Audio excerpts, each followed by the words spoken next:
चलिए आज की क्लास में हम स्टार्ट करेंगे क्रिया। ठीक है,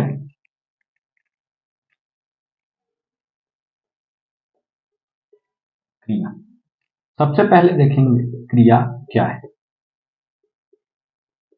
ना। क्रिया क्या है ना। तो क्रिया मतलब किसी कार्य का होना।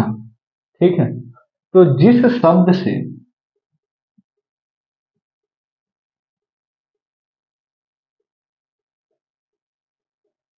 किसी कार्य का होना प्रतीत होता है उसे क्रिया कहते हैं। क्लियर है? ठीक है ना। होना प्रतीत होता है उसे क्रिया कहते हैं। ठीक है, जैसे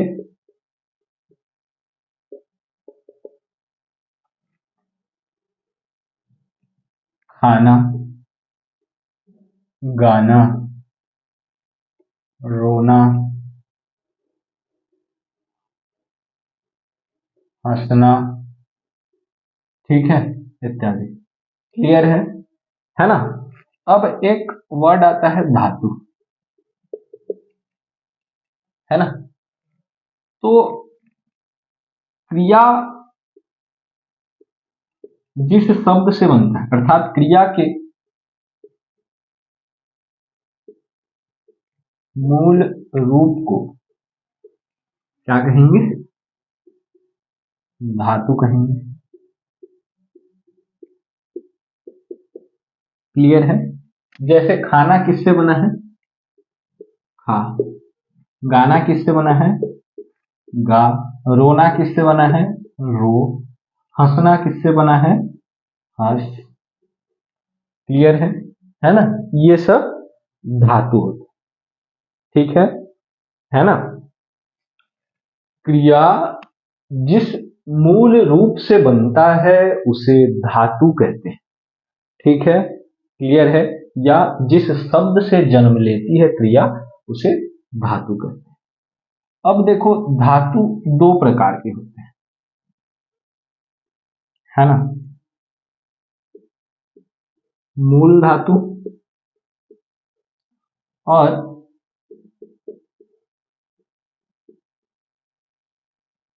यौगिक धातु। क्लियर है? मूल धातु और यौगिक धातु।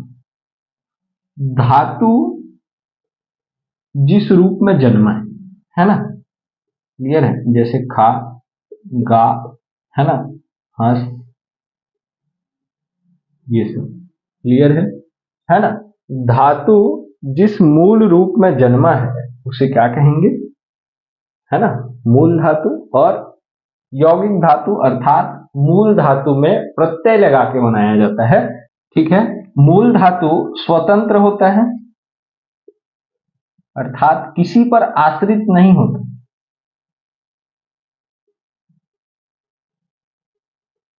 है ना। ये सब जो उदाहरण है, क्लियर है ना। ठीक है, ये क्या है? ये अपने आप से बने, किसी पे आश्रित नहीं। यौगिक धातु मूल धातु में प्रत्यय लगाए तब बनेगा। क्लियर है? जैसे लिखना से लिखा, पढ़ना से पढ़ा। क्लियर है? दो होते हैं, है ना, मूल धातु और यौगिक धातु। मूल धातु जिस रूप में धातु का जन्म हुआ है अर्थात जो स्वतंत्र है ना। और मूल धातु में यदि प्रत्यय लगा दें तो वो यौगिक धातु होता है। क्लियर है? बढ़े आगे। चलिए आइए देखते हैं क्रिया के प्रकार, है ना। क्रिया के प्रकार बताने से पहले मैं बता दूं कि जिस प्रकार धातु दो प्रकार के होते हैं, पहला होता है मूल धातु या मौलिक धातु, है ना, और दूसरा होता है यौगिक धातु। तो मौलिक धातु से जो क्रिया बनेंगे उसको मौलिक क्रिया बोलेंगे, है ना, और यौगिक धातु से जो क्रिया बनते हैं उनको यौगिक क्रिया कहते हैं। क्लियर है ना?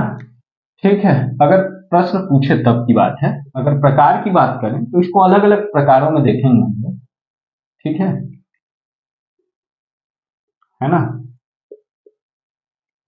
क्लियर है? सबसे पहले कर्म के आधार पर देखते हैं।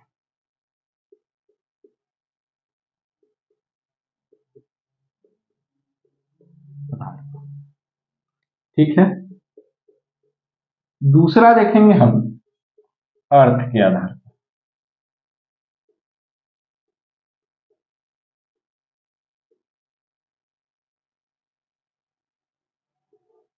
ठीक है, और तीसरा हम देखेंगे अन्य क्रियाएं, है ना, क्योंकि देखो अभी वर्तमान तक बहुत सारी क्रियाएं जोड़ दिया गया। क्लियर है? तो उसको अन्य क्रिया में ले लेते हैं। ठीक है, ठीक है, कर्म के आधार पर पुनः दो प्रकार, सकर्मक और अकर्मक। ठीक है, सकर्मक और अकर्मक। ठीक है, अर्थ के आधार पर क्लियर है? देखिए, कर्म के आधार पर सकर्मक और अकर्मक, अर्थ के आधार पर क्रियार्थक और ऋणार्थक। ठीक है, अर्थ के आधार पर क्या? क्रियार्थक और प्रेरणार्थक। अन्य क्रियाओं की बात करें तो ये ऐसे बांट देते हैं, चार प्रकार के होंगे। ठीक है ना? संयुक्त, सहायक, ठीक है, पूर्णकालिक क्रिया और एक होता है कालवाचक। ठीक है, क्लियर है ना? देखिए, कर्म के आधार पर सकर्मक और अकर्मक, अर्थ के आधार पर क्रियार्थक और ऋणार्थक, अन्य क्रियाओं में मैं ले लिया हूं क्या? संयुक्त, सहायक, पूर्णकालिक और कालवाचक, जिसको हम काल पढ़ेंगे। क्लियर है? वो टॉपिक ही अलग हो जाता है, हालांकि है वो क्रिया के ही पार्ट का। क्लियर है? ठीक है, अब देखते हैं हम एक एक करके। ठीक है, चलिए, है ना? कर्म के आधार पर देखें तो सकर्मक, ठीक है, अकर्मक। ठीक है, इसको हम लोग चार्ट बना लेते हैं अलग अलग। क्लियर है? सबसे पहले हम लोग देखते हैं क्या है। क्लियर है ना? सकर्मक, नाम से स्पष्ट है, स और कर्म, है ना, अर्थात जिसमें कर्म होगा। क्लियर है ना? अकर्मक अर्थात जिसमें कर्म नहीं होगा। ठीक है, कर्म नहीं होगा अर्थात क्रिया का प्रभाव किस पर पड़ेगा? इसमें कर्म होगा अर्थात क्रिया का प्रभाव कर्म पर पड़ेगा। ठीक है, क्लियर है? ये पहला, ठीक है, ये पहला, दूसरा, है ना? अकर्मक, इसमें कर्म है ही नहीं, तो इसमें क्रिया का प्रभाव, ठीक है, किस पर पड़ेगा? कर्ता पर पड़ेगा। क्लियर है? ठीक है, क्योंकि कर्म ही नहीं, इसमें कर्म, है ना? जैसे मैं बोलूं एग्जाम्पल, ठीक है, राम आम खाता है ना? खाना किस पे प्रभाव पड़ रहा है? आम पर, है ना? सीधा क्रिया का प्रभाव किस पर पड़ रहा है? कर्म पर। ये तो करता है, ये कर्म है। क्लियर है ना। इसका एग्जाम्पल क्या होगा, तो राम खाता है, इसमें कर्म नहीं। क्लियर है ना, कर्म नहीं है, सीधा सीधा क्रिया का प्रभाव राम पर पड़ रहा है। क्लियर है। दूसरा अगर मैं बोलूं, ठीक है, तो सुनील पत्र लिखता है। ठीक है, यहां देखो पत्र है, क्लियर है। और यहां अगर मैं बात करूं तो रोहन सोता है। क्लियर है, ठीक है, या रोहन लिखता है। ठीक है, तो यहां कर्म है अर्थात क्रिया का प्रभाव सीधे सीधे कर्म पर पड़ रहा है, और यहां कर्म नहीं है अर्थात क्रिया का प्रभाव कर्म पर न पड़ के कर्ता पर पड़ेगा। क्लियर है ना। नोट करके यहां नीचे लिख दे रहा हूं, पहचान दोनों का कैसे करिएगा। ठीक है ना। अगर आपको पहचान करने में दिक्कत आ रहा है कि सकर्मक है या अकर्मक, तो क्या किसको,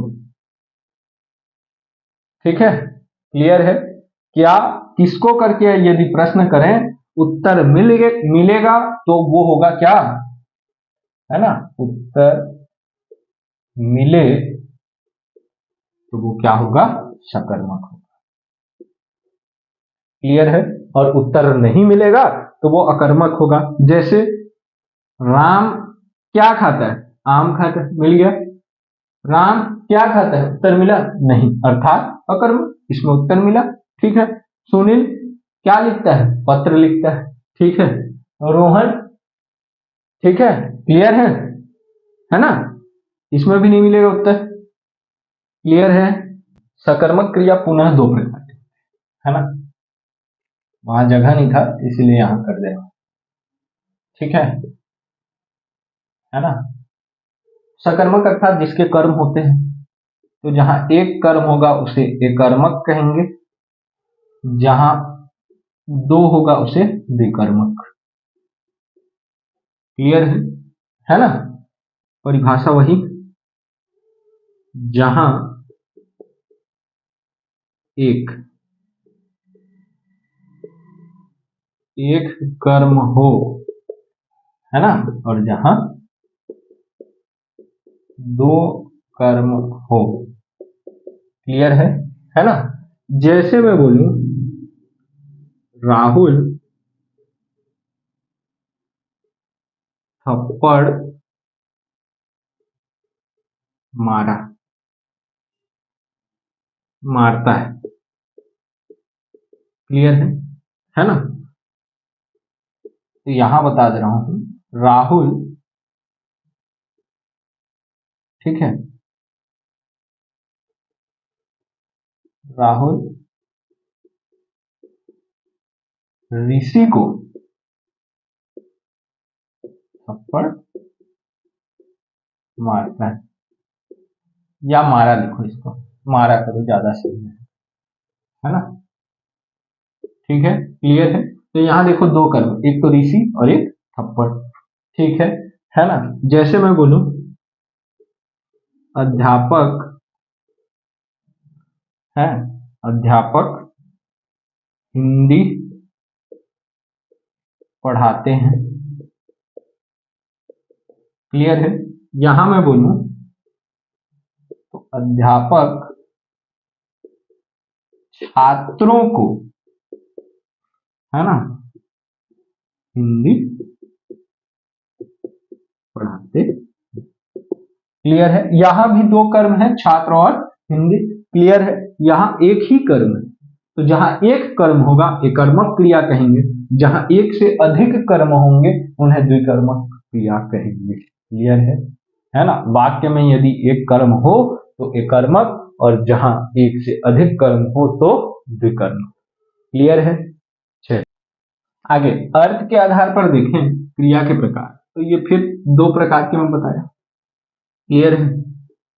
एक होता है क्रियार्थक और एक होता है प्रेरणार्थक। क्लियर है? क्रियार्थक और प्रेरणार्थक। फिर बांट दे रहा हूं इसको, ठीक है। पहले तो देखें, है ना, क्या है इसको परिभाषा भी लिख सकते हो आप, ठीक है। क्रियार्थक, तो जिस वाक्य में क्रिया संज्ञा के स्थान पर आता है या संज्ञा की भांति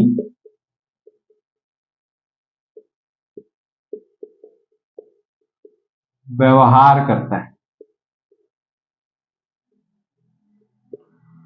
क्लियर है? उसे क्या कहेंगे, है ना, क्रियार्थक क्रिया कहेंगे। अर्थात वाक्य में क्या होगा, संज्ञा के स्थान पर आकर, क्लियर है ना, वो संज्ञा की भांति व्यवहार करेगा। ठीक है, क्लियर है? संज्ञा के स्थान पर आकर संज्ञा की भांति व्यवहार करेगा। ठीक है, उदाहरण यहीं पे बता रहा हूं। चलिए, है ना, टहलना स्वास्थ्य के लिए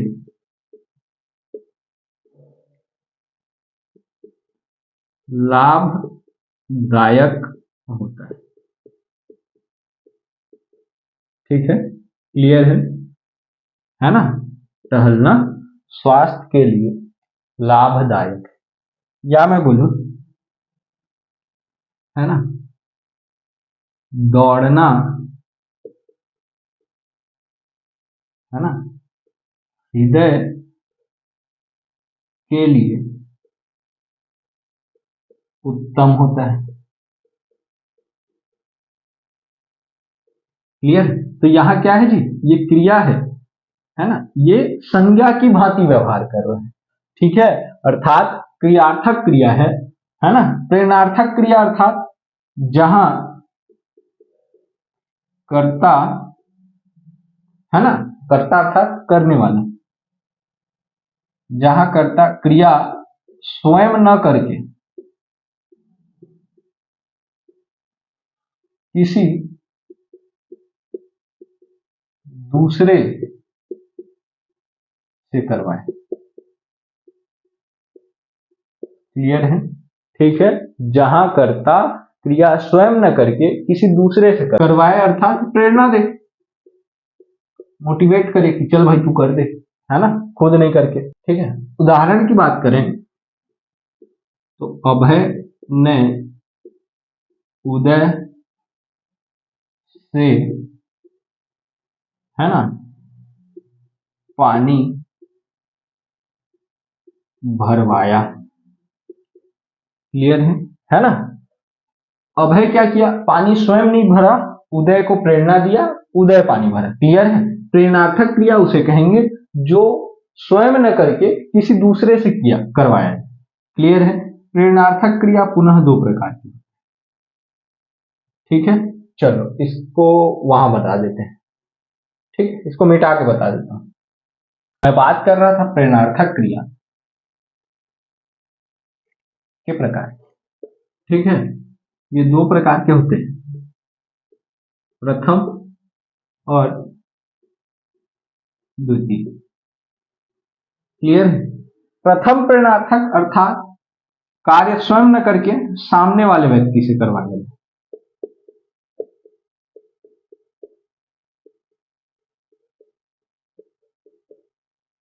ठीक है, पूरा लिख दे रहा हूं भाई।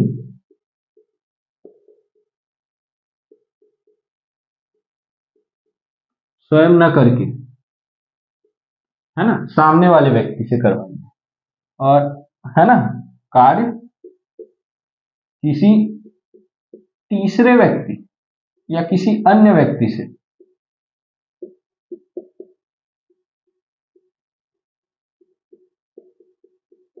क्लियर है ना, सामने वाले व्यक्ति से करवाया जाए। जैसे उदाहरण, ठीक है, जैसे मां आज चावल बनाना। ठीक है, माँ को क्या दे रहे हो, प्रेरणा दे रहे हो कि आज चावल बना। क्लियर है ना। किसी तीसरे से, अर्थात माँ खाने में चावल बनवाना। क्लियर। इसमें क्या बोल रहे हैं बेटा, माँ से कि माँ आज खाने में चावल बनवाना, अर्थात माँ भी नहीं बना रही है, बेटा भी नहीं बना रहा है, किसी तीसरे को बोला जा रहा है। क्लियर है। जैसे आयुष उस आयुष किताब उठाओ। क्लियर है ना। इसमें क्या बोला जा रहा है, आयुष को प्रेरणा दी जा रही है कि तुम किताब उठाओ। ठीक है, आयुष किताब उठवाओ। क्लियर है।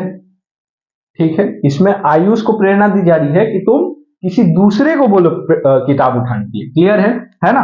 प्रथम प्रेरणार्थक अर्थात जिसमें कार्य स्वयं न करके सामने वाले व्यक्ति से करवाया जाए। द्वितीय प्रेरणार्थक अर्थात जिसमें सामने वाले व्यक्ति को भी न बोल के किसी तीसरे से करवाई जाए। क्लियर है। ठीक है, बढ़े आगे। चलिए आगे बढ़ते हैं और देखते हैं क्रिया के अन्य भेद में। पहला, पूर्णकालिक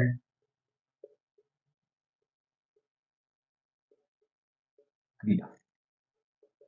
क्लियर है, पूर्णकालिक क्रिया है ना। तो जिस वाक्य में कर्ता एक क्रिया पूर्ण कर, है ना, तत्काल दूसरी क्रिया कर। क्लियर है ना। जिसमें कर्ता क्या करेगा, एक क्रिया को पूर्ण करके दूसरी क्रिया में लग जाएगा, है ना। जैसे, ठीक है, सोनू खाकर सो गया। क्लियर है ना। इसमें खाना एक क्रिया, सोना दूसरा क्रिया। क्लियर है। सोनू पहले तो एक क्रिया पूर्ण कर लिया, अर्थात वह खा लिया, है ना, उसके बाद सो। ठीक है। दूसरा, वह नहाकर दफ्तर गया। क्लियर है ना। ठीक है ना। नहा लिया पहला क्रिया और जाना दूसरा क्रिया। ठीक है, क्लियर है। चलिए, है ना। इसमें क्या होगा, पूर्णकालिक क्रिया जिसमें एक कर्ता क्या होगा, एक क्रिया को पूर्ण करके तुरंत दूसरी क्रिया करेगा। जैसे वह नहा करके स्कूल चला गया। क्लियर है। खा करके सो गया, इस प्रकार। ठीक है। चलिए अन्य क्रियाओं में दूसरा देखते हैं, सहायक क्रिया। क्लियर है ना, सहायक क्रिया। ठीक है, जिस वाक्य में, है ना, मुख्य क्रिया के साथ मिलकर, है ना, भाव स्पष्ट करती।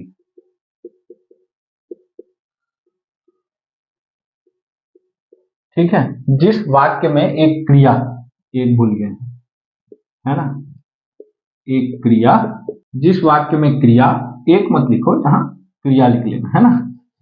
ठीक है।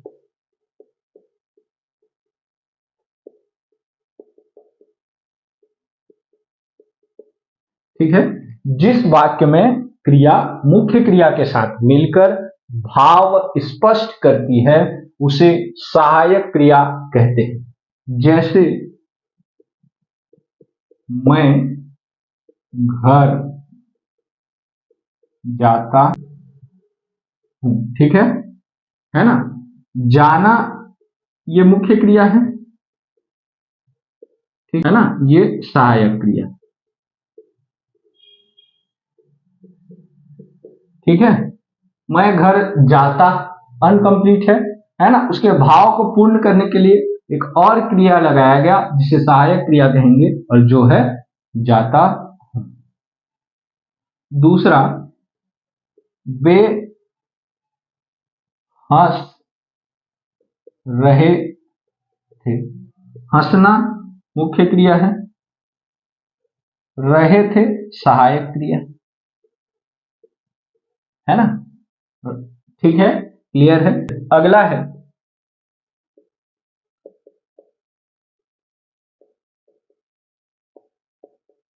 संयुक्त क्रिया, क्लियर है। जब दो या अधिक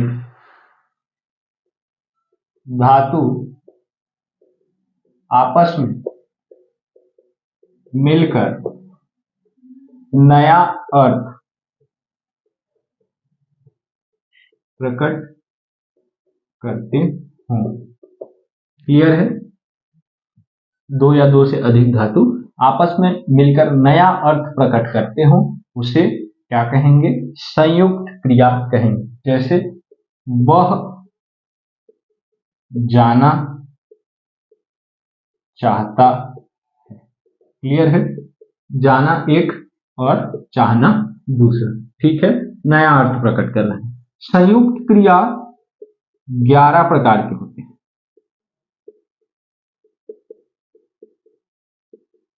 ठीक है, क्लियर है। ये उतना नहीं पूछता है, इसके अंदर से पूछते हैं, क्लियर है। संयुक्त क्रिया 11 प्रकार के होते हैं, आइए देखते हैं एक। संयुक्त क्रिया के 11 प्रकार में पहले निश्चय बोधक संयुक्त क्रिया, क्लियर है, निश्चय बोधक संयुक्त क्रिया, जहां क्रिया के निश्चित रूप से होने का बोध,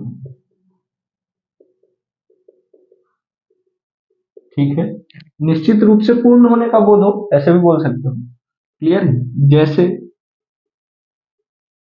है ना, जो समझ में नहीं आएगा तुरंत पूछेगा, क्लियर है ना, ये थोड़ा थोड़ा बता रहा हूं, है ना, ऊपर ऊपर से, क्योंकि ये ज्यादा डीप से पूछेगा नहीं, है ना। नाम से स्पष्ट है, निश्चय बोधक, अर्थात क्रिया क्या होगा, निश्चित रूप से हुआ होगा, क्लियर है। जैसे राम दौड़ते दौड़ते गिर पड़ा, क्लियर है, ठीक है। या साक्षी, ठीक है, रोते रोते, है ना, सो गई,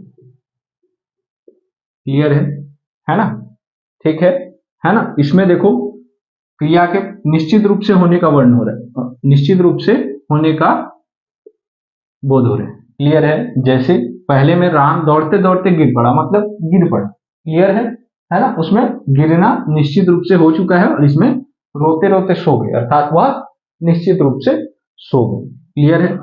दूसरा,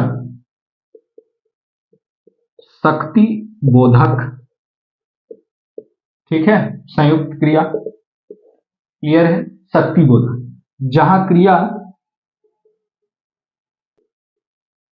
क्रिया को करने की शक्ति प्रकट हो, क्लियर है, जहां क्रिया को करने की शक्ति प्रकट हो। जैसे मैं किताब लिख सकता हूं, क्लियर है। या वह सफल हो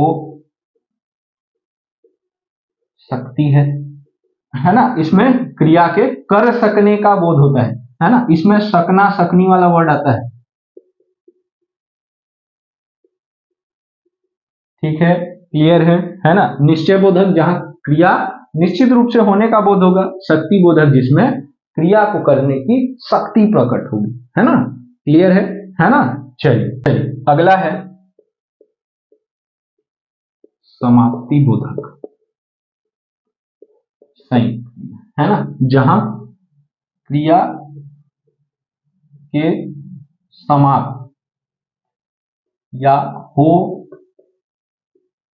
चुकने का बोध होगा। ठीक है, क्लियर है ना, अर्थात क्रिया खत्म होने का बोध होगा। जैसे, है ना, जैसे कमल खाना खा चुका होगा। ठीक है, क्लियर है। जैसे बस छूट चुकी होगी। क्लियर है ना। चलिए अगला है नित्यता बोधक। क्लियर है, नित्यता बोधक, इसमें नाम से स्पष्ट है, जो कार्य नित्य नित्य रूप में होता है ना, जो कार्य नित्य होता। क्लियर है, अर्थात ऐसा कार्य जिसके होने के नित्यता का बोध हो। क्लियर है, अर्थात जो कार्य हो रहा है और होता रहेगा। जैसे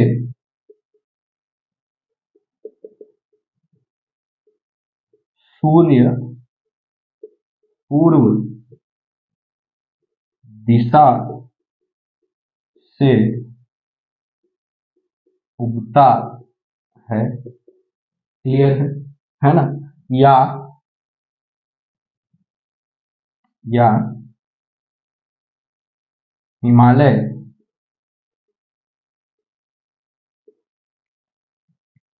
भारत के उत्तर दिशा में स्थित है।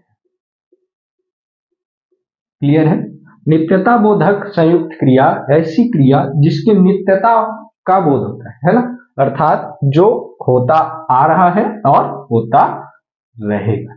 क्लियर है। अगला है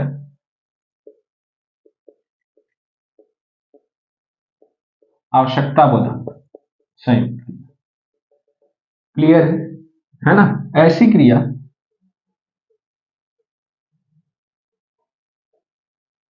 जिसमें किसी कार्य के होने की आवश्यकता का बोध हो। धातु के बाद चाहिए, ठीक है, चाहिए शब्द आता है इसमें। क्लियर है, जैसे जैसे रोहित को परिश्रम करनी चाहिए। ठीक है, दूसरा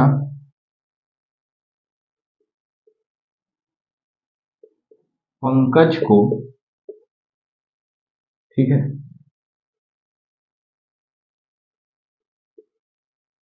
पढ़ाई करनी। क्लियर है, इसमें किसी कार्य के होने, है ना, अर्थात आवश्यकता का बोध हो रहा है। क्लियर है, किसी कार्य के आवश्यकता होने का बोध हो रहा है। क्लियर है। नेक्स्ट है इच्छा बोधक संयुक्त क्रिया।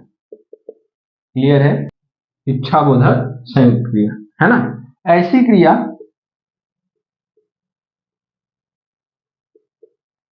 जिसमें किसी वस्तु की प्राप्ति के इच्छा का, है ना, किसी वस्तु प्राप्ति की इच्छा का बोध, है ना, और इसके धातु के साथ चाहता चाहती शब्द आएगा। क्लियर है? जैसे मैं घर खरीदना चाहता। क्लियर है? ठीक है, मैं घर खरीदना चाहता हूं। ठीक है, इसमें घर खरीदने की इच्छा व्यक्त हो रही है। दूसरा, ठीक है, दूसरा मैं बोलूं अविनाश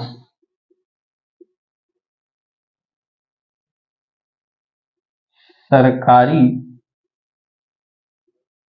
नौकरी करना चाहता है। क्लियर है ना? इच्छा बोधक संयुक्त क्रिया ऐसी क्रिया जिसमें किसी को पाने की इच्छा का बोध होता है। क्लियर है? चलिए अगला है आरंभ बोधक संयुक्त क्रिया, है ना, ऐसी क्रिया जिसमें कार्य के शुरू होने या प्रारंभ आरंभ होने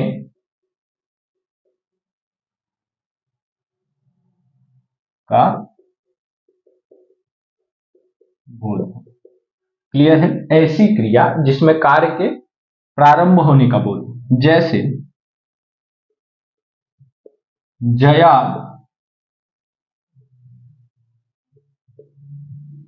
पढ़ने लगी है ना? ठीक है, क्लियर है?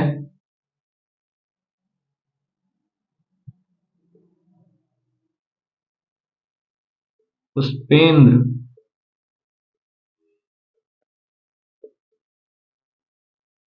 मेहनत करने लगा। क्लियर है? ये है आरंभ बोधक संयुक्त क्रिया जिसमें कार्य के प्रारंभ होने का बोध होगा। क्लियर है? चलिए अगला है अवकाश बोधक संयुक्त क्रिया, है ना, ऐसी क्रिया जिसमें किसी कार्य के होने के लिए होने का आदेश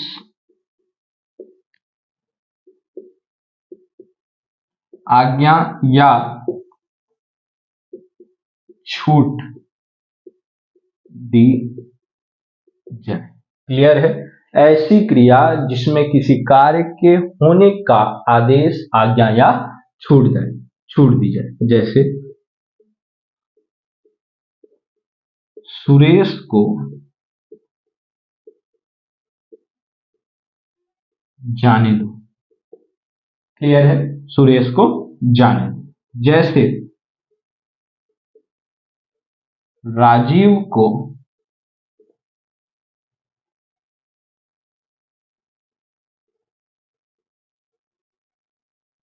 बोलने दो, है ना, इसमें क्या आज्ञा भी दिया जा रहा है और छूट भी दिया जा रहा है। क्लियर है? चलिए अगला प्रकार है परतंत्र बोधक संयुक्त क्रिया। क्लियर है? ऐसी क्रिया जिसमें किसी कार्य को मजबूरी में करना पड़े। क्लियर है? ऐसी क्रिया जिसमें किसी कार्य को मजबूरी में करना पड़े। जैसे सुमन को, ठीक है, खाना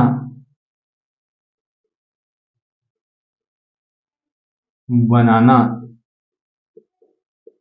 पड़ता है। क्लियर है, इसमें पढ़ना पड़ता ऐसा वर्ड है, ठीक है। राजीव को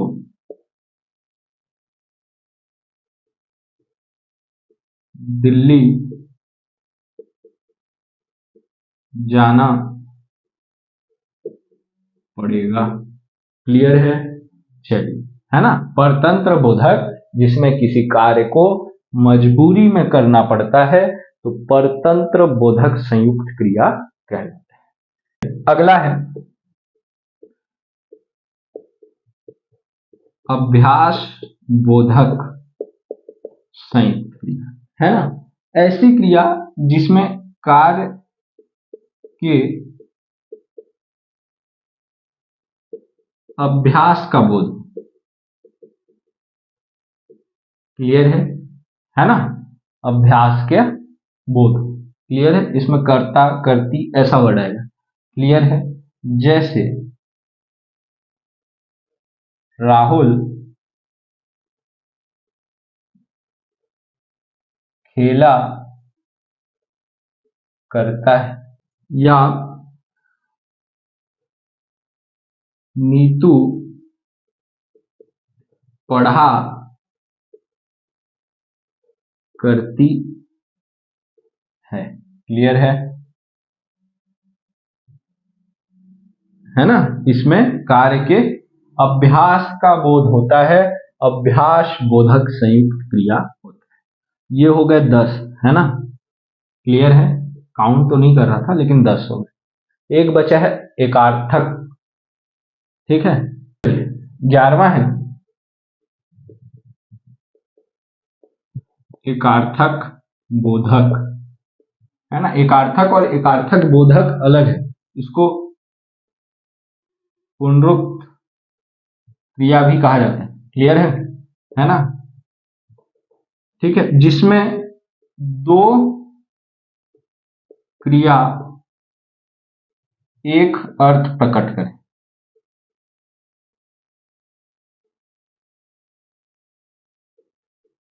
क्लियर है, जिसमें दो क्रिया मिलकर एक अर्थ प्रकट करें। जैसे, है ना, सुमन बात बात पर रोने धोने लगती है। क्लियर है, ये रोने धोने ना, ये नहीं। क्लियर है, रोने धोने। देखो, इसमें दो क्रिया, धोना और रोना अलग लेकिन अर्थ एक। जैसे दादाजी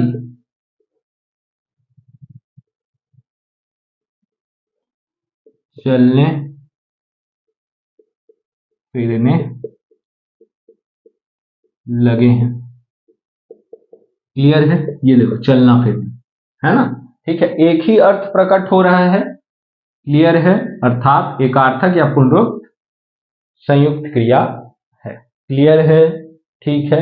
ये संयुक्त क्रिया के 11 प्रकार, ठीक है, जो उदाहरण सहित मैं आप लोगों को बता दिया।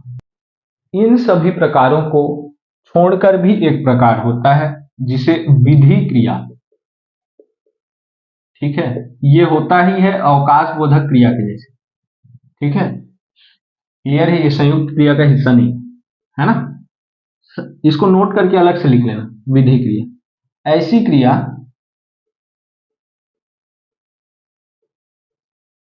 जिसमें कार्य करने का आज्ञा दिया जाए।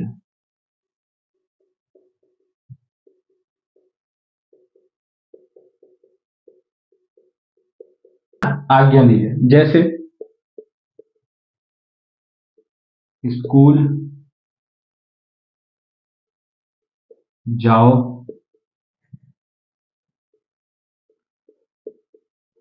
पढ़ाई करो। क्लियर है, ठीक है, यहां आपका क्रिया समाप्त, है ना। कालवाचक इसलिए नहीं बता रहा हूं क्योंकि कालवाचक काल को ही कहा जाता है। क्लियर है ना। तो हम लोग कल देखेंगे काल।